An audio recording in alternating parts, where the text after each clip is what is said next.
If you're new to off-roading, you probably don't know what to expect. There's easy trails and there's hard trails. There's different types of ratings, 1 through 10, or color ratings, which is green, blue, red, and black.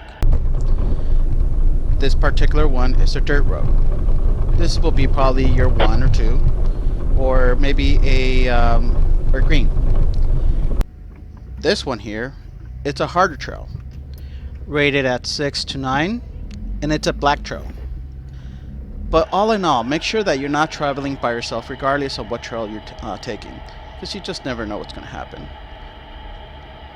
Now this trail is called Hard Bar Ridge near the Hard Bar Family Campground. It doesn't take very long to reach the top, but just to let you know that this trail is very narrow, which is going to make it a little difficult because the same way you come in is the same way you have to come out.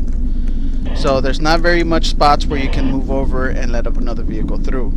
So be mindful when you're traveling on this road.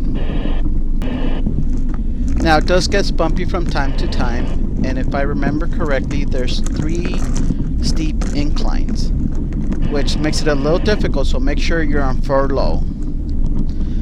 But enjoy my video. If you have any questions, just put it on the comments and I'll try to answer in the best of my knowledge.